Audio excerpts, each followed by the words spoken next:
Apa mau ditanya? Soal pemeriksaan. Baik. Pertanyaan materinya apa aja, Habib?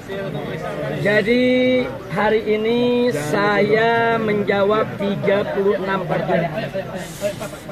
Dan semua pertanyaan menyangkut soal tesis saya tentang atau yang berjudul pengaruh Pancasila terhadap penerapan syariat Islam di Indonesia. Jadi yang ditanyakan pertanyaan yaitu tentang sejarah Pancasila itu sendiri, bagaimana Pancasila itu lahir, dari mulai usulan Bung Karno pada tanggal 1 Juni bahkan sebelum itu, bagaimana kata Pancasila ada dalam buku Sutasoma karangan Empu Tantular.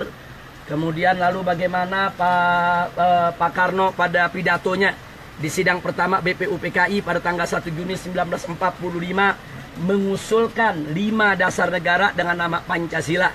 Yang kemudian usulan Bung Karno tersebut digodok, yaitu dalam Panitia 9, yang akhirnya nama Pancasila usulan Bung Karno diterima, akan tetapi isi redaksi dan sistematika susunan isi kandungan Pancasila yang diusulkan oleh Bung Karno itu dirombak total. Di mana Bung Karno mengusulkan sila ketuhanan ada di sila kelima yang terakhir.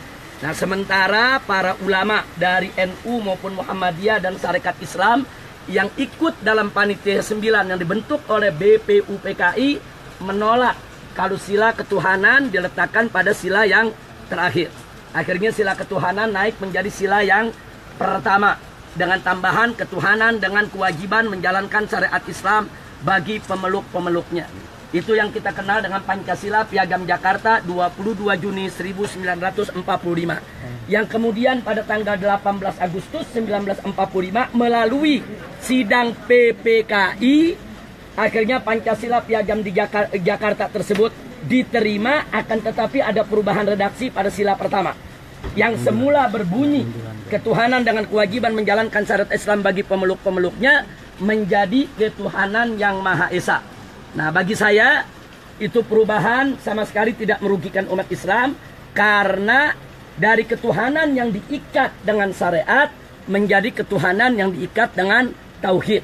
Nah, jadi intinya sebetulnya sama saja, bahwa ketuhanan yang Maha Esa artinya bahwa bangsa ini harus selalu menjunjung tinggi hukum Tuhan yang Maha Esa. Nah, kemudian jangan lupa bahwa pada saat Indonesia menjadi RIS karena tekanan Belanda, Republik Indonesia Serikat pada tahun 1949, Pancasila pernah diobok-obok, dirombak total oleh Belanda. Sehingga Pancasila 18 Agustus 1945 tidak berlaku lagi. Begitu juga pada saat RIS berubah menjadi NKRI atas usulan integral Pak Nasir ketika itu. Akhirnya ada konstitusi Undang-Undang Dasar sementara tahun 1950 masih menggunakan Pancasila produk RIS. Nah, baru pada akhirnya melalui dekret Presiden 5 Juli tahun 1959 Bung Karno mengembalikan, yaitu Pancasila Undang-Undang Dasar 18 Agustus 1945 sebagai dasar negara. Dengan ketentuan dijiwai oleh Piagam Jakarta 22 Juni 1945 dan itu masih berlaku sampai hari ini. Nah, itu bagian diantara yang saya ditanya soal sejarah Pancasila itu sendiri. Nah, jadi saya tekankan di situ bahwa apa yang disampaikan oleh Bung Karno pada tanggal 1 Juni 1945 baru berupa usulan, belum menjadi dasar negara. Karena belum disahkan oleh BPUPKI dan tidak juga disahkan oleh PPKI.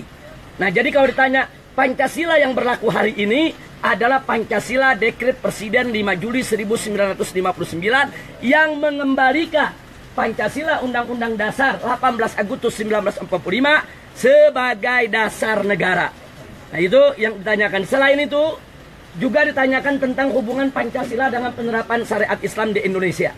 Saya sampaikan sekali lagi di sini bahwa Pancasila tidak pernah melarang penerapan syariat Islam di Indonesia sama dilakukan melalui koridor konstitusional.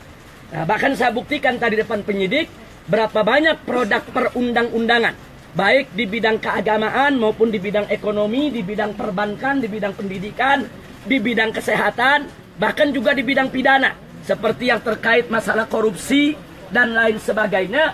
produk undang-undang yang dikeluarkan oleh negara ini ternyata sejalan dengan aturan syariat Islam. Maka itu tadi saya sampaikan juga kepada penyidik bahwa perlu kita melakukan klasifikasi, bahwa syariat Islam yang diterapkan di Indonesia ini kita bagi menjadi 4 klasifikasi. 1, yang berkaitan dengan hukum perorangan, seperti sholat, puasa, zakat, haji, korban, dan lain sebagainya. Itu sudah berlaku dan sudah berjalan di Indonesia sejak dulu sampai hari ini. Jadi tidak benar kalau ada yang mengatakan negara Pancasila tidak boleh memberlakukan hukum agama. Itu tidak benar.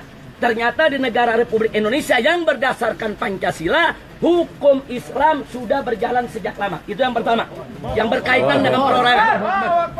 Yang berkaitan dengan perorangan. Yang kedua, yang berkaitan dengan rumah tangga, seperti hukum perkawinan, hukum perceraian, hukum yaitu hak asuh anak, hak dan kewajiban suami istri, sampai kepada hukum waris. Ternyata di Republik Indonesia ini, itu hukum-hukum Islam yang berkaitan dengan keluarga bukan hanya tidak dilarang, bahkan diizinkan, dilegalkan, dan disediakan perangkat daripada hukumnya.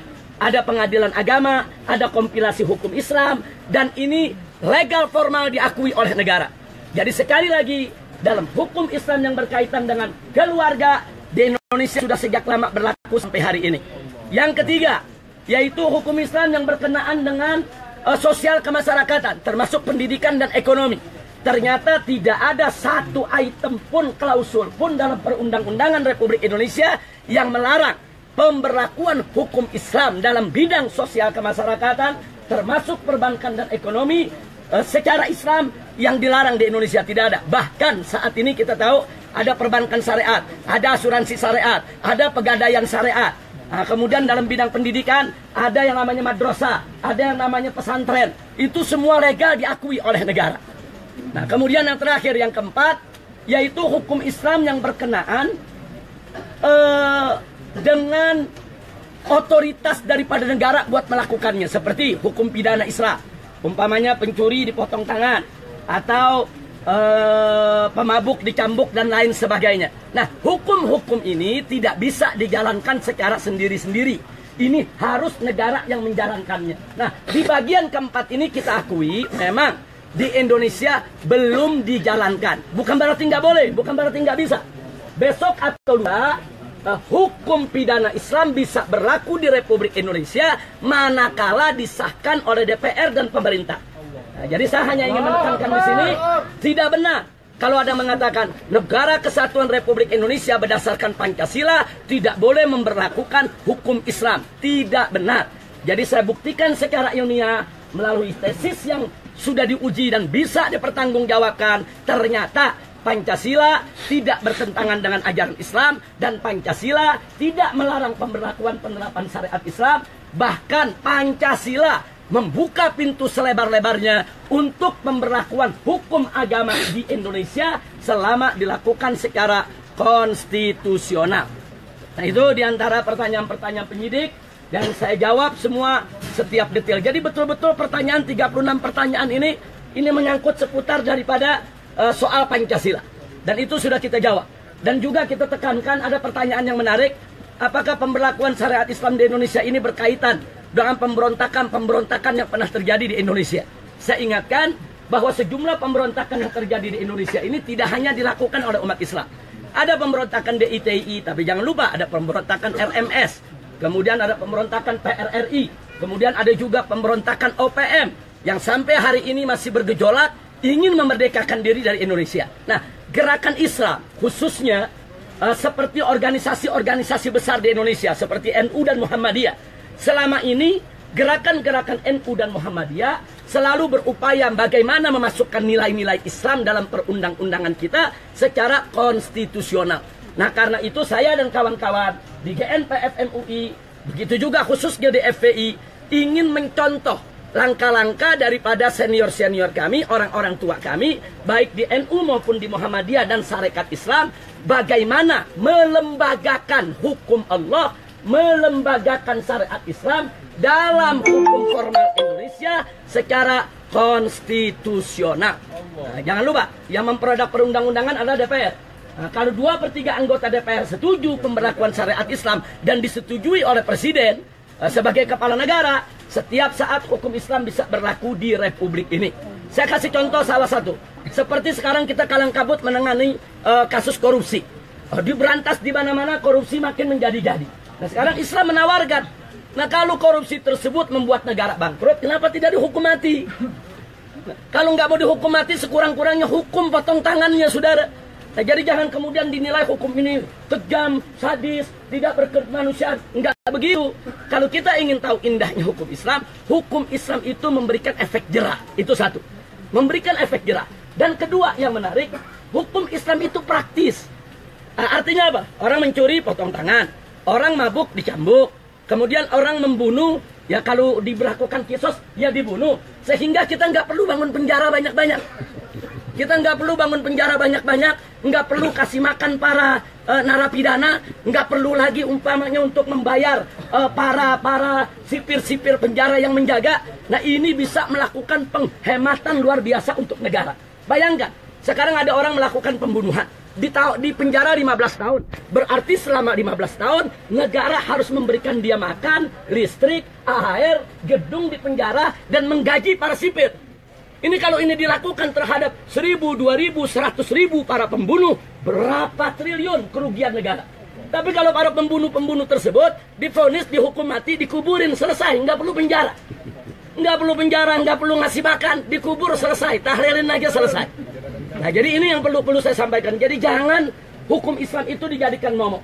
Dan jangan juga curiga kepada gerakan Islam akan berupaya menerapkan hukum Islam melalui cara-cara inkonstitusional. Tidak, kami tidak pernah berpikir dengan cara-cara yang inkonstitusional. Kami selalu berpikir dengan cara yang konstitusional. Nah itu yang perlu kita sampaikan. Ada pertanyaan? Mengenai masalah pra-peradilan itu sendiri, rencana seperti apa? Itu urusan pengacara, nanti didiskusikan oleh mereka. Yang penting hari ini saya sudah memberikan jawaban-jawaban yang diperlukan. Dan ini belum selesai. Nah, ini belum selesai karena kita juga akan mengajukan saksi-saksi ahli. Ahli tata negara, kemudian ahli sejarah, yaitu tentang Pancasila. Dan juga ahli di beberapa bidang lainnya. Kita minta tadi kepada penyidik akan kita bawa saksi-saksi tersebut. Jadi ini belum selesai. Enggak, ini akan kita koordinasikan dulu dengan tim pengacara kita. Jadi masih ada panggilan kedua lagi, Pak? Tanggapan terhadap ya, tentu kalau belum selesai kan kita akan bawa ahli-ahlinya. tanggapan terhadap video, Habib. Baik, kalau pertanyaan soal video, saya ingatkan, video itu durasinya hanya 2 menit 13 detik. Jadi dengan rekaman video yang diedit sedemikian rupa, dengan durasi 2 menit 13 detik, tidak bisa dipertanggungjawabkan. Dan saya sendiri keberatan kalau video itu dijadikan sebagai barang bukti atau alat bukti, sebab dengan editan ceramah 1 atau 2 jam menjadi 2 menit 13 detik, ini bisa menimbulkan persepsi yang berbahaya. Nah karena itu kita juga minta tadi kepada penyidik untuk bisa menyajikan, memperlihatkan kepada kami rekaman secara utuh. Karena bahaya sekali kalau kita harus menganalisa atau berpendapat dengan satu ceramah yang durasinya cuma 2 menit 13 detik. Seumur hidup saya tidak pernah ceramah cuma 2 menit. Seumur hidup saya nggak pernah ceramah 2 menit. Kalau 2 jam sering. Dalam video itu, Jadi di sini aja udah 10 menit. dalam video itu, Sosok yang dalam video itu Habib. Jadi saya pikir pertanyaan-pertanyaan tadi sudah saya jawab di dalam. Nanti penyidik tentunya punya penilaian apa yang akan dilakukan. Dan mudah-mudahan ini tetap berjalan dengan baik. Terima kasih. Allahu Akbar.